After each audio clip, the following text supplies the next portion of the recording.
Hi friends, welcome back to my channel. Myself Rajyasree Banerjee from Bankura Sammiloni Medical College and Hospital. তোমাদের দেখো class 11 chemistry second চ্যাপ্টারটা চলছিল, যেটা হচ্ছে structure of atom.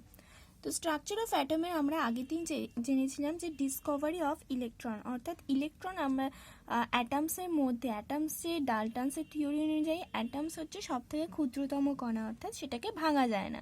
সেটা আমরা দেখেছিলাম তার আগের ভিডিওতে। এবং আগের যে ক্লাসটা সেখানে আমরা জেনেছিলাম যে পরে দেখা গেছে যে অ্যাটমকেও আমরা ভাঙতে পারি এবং সেখান থেকে আমরা ইলেকট্রন দেখতে পেয়েছিলাম যে অ্যাটমসের মধ্যে ইলেকট্রন আছে। এবং কি কনক্লুড করেছিলাম? We can conclude that electrons are the basic constituents of all the atoms, অর্থাৎ অল অ্যাটমের বেসিক কনস্টিটিউয়েন্ট হচ্ছে ইলেকট্রন। তো আজকে সেই ইলেকট্রনের কিছু প্রপার্টি জানবো, অর্থাৎ চার্জ টু মাস রেশিও, অর্থাৎ ইলেকট্রনের চার্জ এবং মাসের রেশিওটা কত এবং সেটা কিভাবে বার করেছিল, আর কি চার্জ অন দ্য ইলেকট্রন, অর্থাৎ ইলেকট্রনের চার্জ কত। এই দুটো টপিক আজকে আমরা পড়ব। তো দেখো ফার্স্টে আমরা কি বলি, charge to mass ratio of electrons. তো তোমরা যারা নতুন, যারা জানো না যে কি কি পড়ানো হয়েছে আমাদের, তারা অবশ্যই কি করবে, চ্যানেলে প্লেলিস্ট সেকশনে যাবে, সেখানে গিয়ে দেখবে সব চ্যাপ্টার যা আমাদের পড়ানো হয়েছে এবং চলছে, বায়োলজি এবং কেমিস্ট্রির ক্ষেত্রে বলছি, সবই কিন্তু চ্যাপ্টারের নাম অনুযায়ী প্লেলিস্ট করা আছে। তো তোমরা সেখানে গিয়ে চেক করে নিতে পারো। তাহলে চলো শুরু করি। কি বলছে, charge to mass ratio of electron. বলছে in 1897 British physicist J.J. Thomson measured the ratio of electrical charge to mass of the electron by using cathode ray tube and applying electrical and magnetic field perpendicular to each other as well as to the path of the electrons. তো অনেক বড় লাইনটার মানে কি, 1897 British physicist J.J. Thomson তিনি কি করেছিলেন, তিনি এই ইলেকট্রনের যে চার্জ এবং মাসের রেশিও তিনি এটা বার করেছিলেন। কিভাবে বার করেছিলেন? বাই ইউজিং, এই যে কিভাবে বার করেছিলেন, কিভাবে, ক্যাথোড রে টিউবে। যেমন আমরা দেখেছি যে ডিসকভারি অফ ইলেকট্রনটা কিভাবে হয়েছে, ক্যাথোড রে টিউব ইউজ করে। তো সেই ক্যাথোড রে টিউব নিয়েছিল এবং কি করেছিল, applying electrical and magnetic field perpendicular to each other as well as to path of the electron, অর্থাৎ পাথ অফ দ্য ইলেকট্রনের সাথে ইলেকট্রিক্যাল এবং ম্যাগনেটিক ফিল্ড দুটো হচ্ছে কি করেছিল, পারপেন্ডিকুলারে রেখেছিল। সেই ক্যাথোড রে টিউবের মধ্যেই যে ইলেকট্রনের যে আমরা দেখেছিলাম ক্যাথোড রেটা যাচ্ছে, সেটা কি, তাহলে সেটা স্ট্রিম অফ ইলেকট্রন, সেটা আমরা জেনেছি।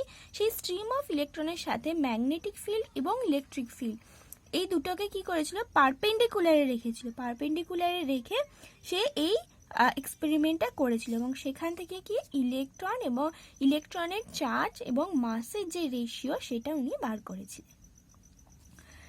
Thomson argued that the amount of deviation of the particles from their path in the presence of electrical or magnetic field depends upon, অর্থাৎ আমরা কি জেনেছিলাম, দেখো আগের দিন আমরা পড়েছিলাম যে in the absence of electrical or magnetic field this rays travel in straight lines, অর্থাৎ ইলেকট্রিক্যাল এবং ম্যাগনেটিক ফিল্ড যখন অ্যাবসেন্স থাকছে তখন কি হচ্ছে, এই রেটা আমাদের স্ট্রেট লাইনে যাচ্ছে। কিন্তু যখন আমাদের ইলেকট্রিক এবং ম্যাগনেটিক ফিল্ড উপস্থিত থাকছে তখন কিন্তু অনেক সময় স্ট্রেট লাইনে দেখা যাচ্ছে না। তো সেটাই বলছে, Thomson argued that the amount of deviation, তো এই যে ডেভিয়েশন হচ্ছে, স্ট্রেট লাইনে যাচ্ছে না, সেই অ্যামাউন্টটা কতটা ডেভিয়েট হবে, কম ডেভিয়েট হবে স্ট্রেট লাইনে, এই যে স্ট্রেট লাইনে যাচ্ছিল সেটা থেকে কতটা ডেভিয়েট হবে, সেই যে অ্যামাউন্টটা, সেই অ্যামাউন্টটা কিসের ওপর নির্ভর করবে, সেটাই বলছে। Thomson argued that the amount of deviation of the particles-এর ডেভিয়েশনের অ্যামাউন্টটা ফ্রম দেয়ার পাথ, অর্থাৎ তাদের পাথ থেকে, in the presence of electric এবং ম্যাগনেটিক ফিল্ড, ইলেকট্রিক অথবা ম্যাগনেটিক ফিল্ড প্রেজেন্ট থাকলে একটা ইলেকট্রনের যে ওই যে ইলেকট্রনের পাথ থেকে ডেভিয়েশন হওয়ার অ্যামাউন্টটা কিছু কিছু ফ্যাক্টরের উপর ডিপেন্ড করে, সেটা আমরা জানবো। ফার্স্ট ফ্যাক্টর কি বলছে, the magnitude of the negative charge on the particles, অর্থাৎ পার্টিকেলসের ওপর নেগেটিভ চার্জের ম্যাগনিটিউডটা কত। যদি ম্যাগনিটিউড বেশি হয়, greater the magnitude of the charge on the particle, greater is the interaction with the electric or magnetic field and thus greater is the deflection. অর্থাৎ কি, এই যে ইলেকট্রিক্যাল এবং ম্যাগনেটিক ফিল্ড অনুপস্থিত থাকলে আমরা জেনেছিলাম যে স্ট্রেট ওয়েতে যায়, তাহলে ইলেকট্রিক অথবা ম্যাগনেটিক ফিল্ড থাকলে ওটা স্ট্রেট ওয়েতে হবে না, ডেভিয়েশন হবে। ডেভিয়েশন কতটা হবে সেটা হচ্ছে ডিপেন্ড করছে যে পার্টিকেলসটা যাচ্ছে তার চার্জের ওপর। চার্জটা যদি বেশি হয় তাহলে ডেভিয়েশনটা বেশি হবে, চার্জ কম হলে ডেভিয়েশন কম হবে। এটা হলো ফার্স্ট পয়েন্ট। সেকেন্ড পয়েন্ট কি বলছে, the mass of the particle, অর্থাৎ মাসের সাথে কিভাবে নির্ভর করছে, বলছে lighter the particle greater the deflection, অর্থাৎ যত হালকা পার্টিকেল হবে তত ডিফ্লেকশন বেশি হবে। বোঝা গেল? The strength of the electrical or magnetic field, the deflection of the electron, অর্থাৎ ইলেকট্রিক্যাল এবং ম্যাগনেটিক ফিল্ডের স্ট্রেংথের ওপর কিরকম নির্ভর করে। স্বাভাবিকভাবে স্ট্রেংথ যদি বেশি হয় তাহলে কি হবে, ডেভিয়েশন বেশি হবে, সেটাই বলবে। দেখো, the deflection of the electron from its original path increases with the increase in the voltage across the electrodes or the strength of the magnetic field. তাহলে আমরা কি কি পড়লাম, যে আমাদের যদি যে পার্টিকেলসটা সেটা যদি চার্জ যদি বেশি হয় তাহলে স্বাভাবিকভাবে ইলেকট্রিক এবং ম্যাগনেটিক ফিল্ডের সাথে সেটা অ্যাট্রাকশন হবে বা সেটা বিকর্ষণ হবে, মানে আকর্ষণ হবে বা বিকর্ষণ হবে। যদি চার্জ বেশি হয় তাহলে বেশিভাবে আকর্ষণ হবে বা বেশিভাবে বিকর্ষণ হবে, যেটাই হবে সেটা বেশি হবে, অর্থাৎ ডেভিয়েশন আমাদের বেশি হবে।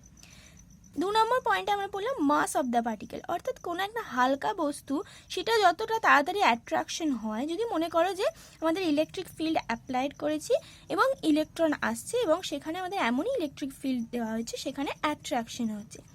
এবার মনে করো পার্টিকেলসটার ওজনটা খুবই কম, তাহলে সেই অ্যাট্রাকশনটা কি, সমান বল প্রয়োগ করলে পার্টিকেলটা অনেকটা বেশি চলে আসবে, কিন্তু পার্টিকেলসের যদি মাস যদি বেশি হয় তাহলে সমান বল প্রয়োগে সে অনেকটা আসবে না। এটা তো কমন ব্যাপার, তো সেইটাই থেকে মনে রাখবে যে the mass of the particle যত লাইটার হবে তত ডিফ্লেকশন আমাদের বেশি হয়ে যাবে, যেহেতু ওটা হালকা সেহেতু ওটা তাড়াতাড়ি বেশি করে ডিফ্লেক্ট হয়ে যাবে। 3 নম্বর কি, the strength of the electrical আর ম্যাগনেটিক, ইলেকট্রিক্যাল এবং ম্যাগনেটিক ফিল্ডে যদি স্ট্রেংথ বেশি হয় স্বাভাবিক নিয়মেই সেখানে ডিফ্লেকশন বেশি হবে। তাহলে আমাদের এখান থেকে খুব একটা জিনিস যে খুব মুখস্থ করে মনে রাখা সেরম কিছু কিন্তু নেই, এটা সাধারণভাবেই মনে থেকে যাবে যে চার্জের নেগেটিভ চার্জের ম্যাগনিটিউড বেশি হলে ডেভিয়েশন বেশি হবে, পার্টিকেলস হালকা হলে ডেভিয়েশন বেশি হবে, এবং ইলেকট্রিক এবং ম্যাগনেটিক ফিল্ডের স্ট্রেংথ বেশি হলে ডেভিয়েশন বেশি হবে। কোন কোন ফ্যাক্টর কাজে লাগে ডেভিয়েশনে সেটাই বললাম। When only electrical field is applied, the electrons deviate from their path and hit the cathode ray tube at point A. অর্থাৎ আমাদের এবার ছবিটা দেখতে হবে। এই যে নিচে ছবিটা আছে, নিচের ছবিটা দেখো কি বলছে, যখন আমাদের শুধু ইলেকট্রিক ফিল্ড অ্যাপ্লাইড করা হলো তখন কি হলো, এই ক্যাথোড রে টিউব, এই যে ক্যাথোড থেকে রেটা আসছে এবং কি করেছিলাম আমি অ্যানোডের এখানে, আমরা কি করেছিলাম অ্যানোডের এখানে একটা ছিদ্র করা হয়েছিল, যেটার মধ্যে দিয়ে কি আসছিল, এই ক্যাথোড রে টিউবটা এসে এখানে সেই ফ্লুরোসেন্ট মেটেরিয়াল দেওয়া হয়েছিল। ক্যাথোড রে টিউবের যে গাটা সেখানে ওই ফ্লুরোসেন্ট মেটেরিয়ালটা দেওয়া হয়েছিল, যাতে এখানে হিট করলে সেটা একটা স্পার্ক দেয়, যাতে আমরা বুঝতে পারি যে কিছু একটা পার্টিকেলস এসে হিট করছে। এটা আমরা আগের দিনে জেনেছি যখন ডিসকভারি অফ ইলেকট্রন পড়ছিল। তো এখানে যদি আমি ইলেকট্রিক ফিল্ড দিই তাহলে কি হচ্ছে, পার্টিকেলটা এই সোজা পথে আসছিল অর্থাৎ বি পথে, সেটা কি হলো ডেভিয়েট হয়ে এতে চলে গেল, শুধু ইলেকট্রিক ফিল্ড দিচ্ছি। Similarly when only magnetic field, যখন শুধু magnetic field is applied, electron strikes the cathode ray tube at point C. এবার শুধু মনে করো ম্যাগনেটিক ফিল্ড দিচ্ছি, ইলেকট্রিক ফিল্ড না, তখন কি দেখা গেল ইলেকট্রনটা এসে বি এতে আর না গিয়ে সেটা সিতে চলে এলো, অর্থাৎ এইদিকে ডেভিয়েশন হয়ে গেল। By carefully balancing the electrical and magnetic field strength, it is possible to bring back the electron to the path followed as in the absence of electric এবং magnetic field and they hit the screen at point B. অর্থাৎ বলছে আমরা যে electrical field apply করে দেখলাম সেটা এদিকে deviate হয়ে গেল, ম্যাগনেটিক ফিল্ড অ্যাপ্লাই করে দেখলাম সেটা পয়েন্ট সিতে এলো। তাহলে আমরা ইলেকট্রিক্যাল এবং ম্যাগনেটিক ফিল্ড যখন দুটোকে একসাথে দেব তখন যদি তাদের মধ্যে একটু সামঞ্জস্য রেখে দুটোকে দিই তাহলে কিন্তু আমরা, যেহেতু দুটো দেখো দুদিকে হচ্ছে, তাই আমরা এটাকে কিন্তু সোজা আনতেই পারি যদি ওর মানগুলোকে ঠিকঠাক করে দেওয়া হয়। অর্থাৎ ইলেকট্রিক ফিল্ড যেটা আমি অ্যাপ্লাই করছি তার ভোল্টেজ এবং ম্যাগনেটিক ফিল্ড যেটা অ্যাপ্লাই করছি তার ভোল্টেজ, এই দুটোকে যদি ঠিকঠাকভাবে দেওয়া হয় সামঞ্জস্য রেখে, তাহলে কিন্তু আমরা ইলেকট্রনটাকে কোনো দিকেই ডেভিয়েট না করে সোজাই আনতে পারবো। যে সোজা কখন আসতো আমরা জানি যে ইলেকট্রিক এবং ম্যাগনেটিক ফিল্ড যখন অনুপস্থিত তখন সোজা যায়, কিন্তু ইলেকট্রিক ফিল্ড এবং ম্যাগনেটিক ফিল্ড উপস্থিত থাকা সত্ত্বেও আমরা যদি মানগুলো অর্থাৎ ভোল্টেজগুলো একটুখানি হেরফের করে সামঞ্জস্য রেখে করি তাহলে কি হবে, সেটা কিন্তু ওই স্ট্রেট লাইনই আমরা পেতে পারি যেটা ইলেকট্রিক এবং ম্যাগনেটিক ফিল্ড অ্যাবসেন্সে আমরা পেয়েছিলাম। এটাই হলো এখানে বলল।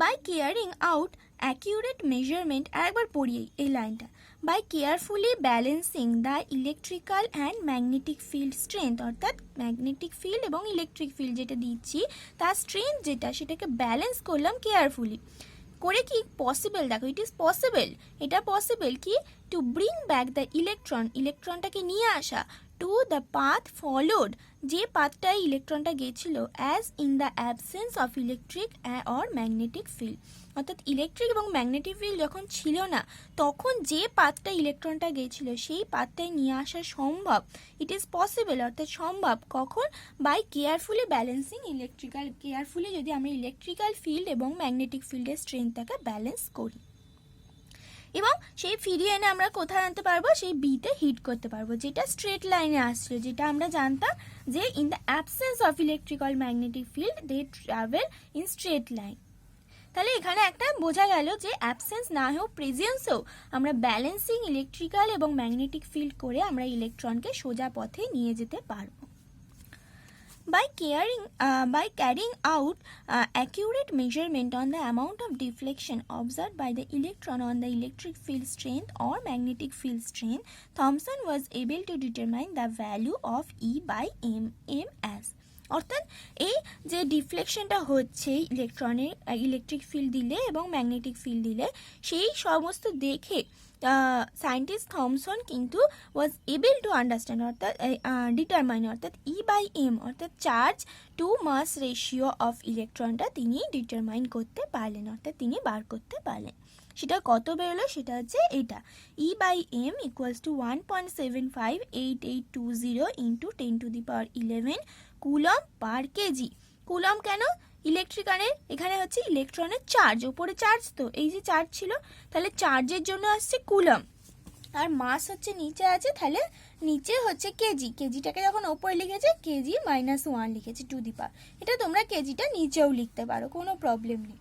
তো তাহলে আমরা এতক্ষণ যেটা পড়লাম তার মধ্যে আমাদের মেইন ইম্পর্টেন্ট যেটা মনে রাখতে হবে সেটা হচ্ছে ই বাই এম এর ভ্যালুটা, ঠিক আছে। ই বাই এম এর তোমরা যদি পুরো ভ্যালুটা নাও মনে রাখতে পারো, এরম মনে রাখবে 1.758 এই অবধি অন্তত মনে রাখবে, অর্থাৎ পয়েন্টের পরে 3টে যেন মনে থাকে। অনেক সময় কোশ্চেনে হয়তো ই বাই এম মানে ই বাই এম এর মানে কোনো একটা মনে করো কোশ্চেন সলভ করতে দিয়েছে, সেখানে ই বাই এম এর ভ্যালুটা তোমার লাগবে, তো অনেক সময় ব্র্যাকেটে দিয়ে দেয় হয়তো ই বাই এম এর ভ্যালুটা এত, কিন্তু অনেক সময় সেটা দেবে না, তো সেই ক্ষেত্রে তোমায় কিন্তু এই মানটা মুখস্থ রাখতে হবে। সেখান থেকে পরীক্ষক কি চায় যে দুটো তোমার কনসেপ্ট দেখা, যে তুমি ই বাই এম এর ভ্যালুটা তোমার মনে আছে কিনা, কারণ ওই ভ্যালুটা না মনে থাকলে তুমি অঙ্কটা করতে পারবে না, আর যদি তোমার সেটা মনে থাকে তাহলে সেটাও দেখে নিল এবং তুমি অঙ্কটা করতে পেরেছো। তুমি যদি অঙ্কটা করতে পারো তাহলে তোমার সেই ভ্যালুটাও মনে আছে এবং তুমি অঙ্কের প্রসেসটাও জানো, সেই জন্য দুটো যেহেতু কনসেপ্ট একসাথে ক্লিয়ার করা যায়, তো সেই জন্য তোমরা এই মানটা কিন্তু মনে রাখবে ই বাই এম ই অর্থাৎ ইলেকট্রনের ই বাই এম কত, এটা মনে রাখবে। পরীক্ষার জন্য এটাই ইম্পর্টেন্ট, আজকে যতটা পড়ানো হলো এর থেকে এটাই কিন্তু ভেরি ভেরি ইম্পর্টেন্ট, এটা মনে রাখতেই হবে। আর যে ইম্পর্টেন্ট যেটা আমি বললাম যে এই তিনটে তো এমনি মনে থাকে যে কি কি দেখেছিল, মানে তোমার charge of the electron particles বেশি হলে ডিফ্লেকশন কেমন হবে, পার্টিকেলস হালকা হলে ডিফ্লেকশন বেশি হবে না কম হবে, এবং ইলেকট্রিক্যাল ম্যাগনেটিক ফিল্ডের স্ট্রেংথ বেশি হলে ডিফ্লেকশন কেমন হবে, এগুলো থেকে আসতে পারে, তবে এগুলো থেকে অত আসে না কোশ্চেন। যেটা মেন মনে রাখা সেটা এটা, এগুলো হচ্ছে কনসেপ্ট ক্লিয়ারের জন্য মনে রাখা। তারপরে হচ্ছে যেটা মনে রাখা সেটা হচ্ছে যেটা আমরা আগে জেনেছিলাম যে অ্যাবসেন্স অফ ইলেকট্রিক এবং ম্যাগনেটিক ফিল্ডে শুধুমাত্র ইলেকট্রনটা স্ট্রেট লাইনে ট্রাভেল করতে পারে। এখন যেটা আমরা জানলাম যে এইটা বাই কেয়ারফুলি ব্যালেন্সিং, যদি আমরা ইলেকট্রিক এবং ম্যাগনেটিক ফিল্ডকে স্ট্রেংথকে ব্যালেন্স করি কেয়ারফুলি, তাহলে ইলেকট্রিক এবং ম্যাগনেটিক ফিল্ডের প্রেজেন্সেও ইলেকট্রন স্ট্রেট লাইনে যেতে পারে, এই লাইনটা মনে রাখবে। এত অবধি বোঝা গেল?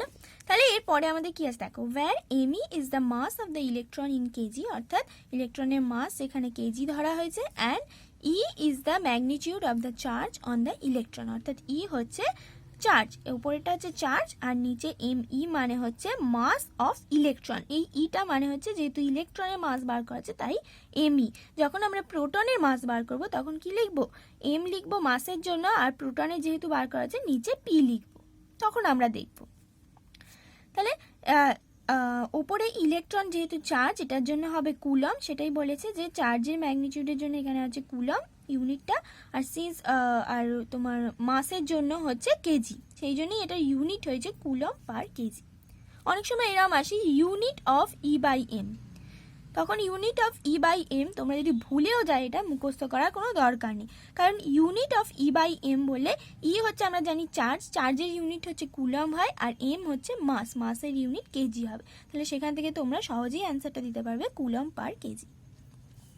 Since electrons are negatively charged, the charge on electron is minus e, অর্থাৎ যেহেতু আমরা ইলেকট্রনের নেগেটিভলি চার্জ ইলেকট্রন যেহেতু, সেই জন্য অনেক সময় এই চার্জটা এটা হচ্ছে মাইনাস ইও লেখা হয়। এরপরে আমরা পরেরটা, চার্জ অন দ্য ইলেকট্রন কি বলছে দেখো, R.A. Millikan devised a method known as oil drop experiment. Oil drop এক্সপেরিমেন্টের মাধ্যমে কি হলো, scientist Millikan to determine the charge on the electron, অর্থাৎ ইলেকট্রনের চার্জটাই উনি বার করতে পারলেন। তাহলে থমসন কি বার করলো, থমসন হচ্ছে ই বাই এমটা বার করলো। এবারে চার্জ অফ দ্য ইলেকট্রন সেটা উনি মানে এটা হচ্ছে পুরোটা বার করলো যে এতটাই, কিন্তু তার মধ্যে কতটা চার্জ কতটা মাস সেটা তো উনি বার করতে পারলেন না। তাহলে সেই চার্জটা কি বার করলো, সেটা হচ্ছে সায়েন্টিস্ট মিলিকান। কি এক্সপেরিমেন্টের মাধ্যমে, oil drop experiment. To determine the charge on the electron, he found that the charge on the electron to be minus. Minus কেন দিয়েছে বলো তো, যেহেতু ইলেকট্রনের চার্জ হচ্ছে negative. 1 minus 1.6 into 10 to the power minus 19 coulomb. The present accepted value of electric charge is minus 1.6022 into 10 to the power minus 19 coulomb. The mass of the electron was determined. তাহলে ইলেকট্রনের চার্জটা আমরা কত সেটা জেনে নিলাম, 1.6022 into 10 to the power minus 19 coulomb. এই মাইনাসটা কেন আছে, এই মাইনাসটা হচ্ছে ইলেকট্রনের চার্জ যেহেতু নেগেটিভ সেই জন্য এখানে মাইনাসটা আছে। এবারে আমরা যখন চার্জটা জেনে গেলাম, অর্থাৎ ই বাই এমটা আমরা জানি, চার্জটা আমরা জানি, তাহলে তো মাসটা আমরা সহজেই বার করতে পারবো। ঠিক সেইভাবেই মাসটা বার করে ফেললো। তাহলে মাসটা কি করে হবে, উপরে হচ্ছে ই আর নিচে হচ্ছে ই বাই এম। এবারে ই বাই এম এটাকে যদি এখানে আর একটা লেখা দেয়, তাহলে ই ইন্টু এই এমইটা উপরে চলে যাবে আর নিচে হচ্ছে ই চলে আসবে, তাহলে ই দেখো কেটে গেল, মাসটা বেরিয়ে যাবে। তাহলে আমরা এখানে ইলেকট্রনের চার্জটা জানি সেটা বসিয়ে দিলাম, আর ই বাই এম এর ভ্যালু আমরা আগে জেনেছি সেটা আমরা নিচে বসিয়ে দিলাম। করে দেখা গেল যে মাসটা হচ্ছে এটা 9.1094 into 10 to the power minus 31 KG. বোঝা গেল? এবারে তোমরা বলবে যে এতটা বড় মানটা কি করে মনে রাখবে, এত বড় মানটা মনে রাখার দরকার নেই। তোমরা মনে রাখার চেষ্টা করবে, যদি না পারো 1.602 into 10 to the power minus 19 coulomb, এটুকুনি মনে রাখতে হবে। আর মাস অফ ইলেকট্রন হচ্ছে 9.1 into 10 to the power minus 31 KG, এটা মনে রাখতে হবে। এই ভ্যালুগুলো কিন্তু এরমভাবেই মনে রাখতে হবে, কারণ পরবর্তীকালে তোমাদের অঙ্ক করতে তখন কাজে লাগবে। তখন অনেক সময় ব্র্যাকেটে দিয়ে দেওয়া থাকে মাস অফ ইলেকট্রন এত, মাস অফ প্রোটন এত, কিন্তু অনেক সময় সেটা থাকে না। তো যখন থাকে না তখনও যাতে তোমরা করতে পারো তার জন্য এই মানগুলো মুখস্থ করে রাখবে। আজকে যা পড়ানো হলো তার মধ্যে এই মানগুলোই কিন্তু তোমাদের পরীক্ষার জন্য দরকার, বাকিটা হচ্ছে ব্যাকগ্রাউন্ড জেনে রাখা দরকার। তাহলে কি কি আজকে জানা হবে, ফার্স্ট হচ্ছে ই বাই এম এর ভ্যালুটা কত ইলেকট্রনের জন্য, আর মাস অফ ইলেকট্রন কত, আর চার্জ অফ ইলেকট্রন কত। ই বাই এম এর ভ্যালু কত সেটা আমরা জেনেছি 1.758 into 10 to the power 11 coulomb per KG. আর মাস অফ ইলেকট্রন কত জানলাম, সেটা হচ্ছে 9.1 into 10 to the power minus 31 KG.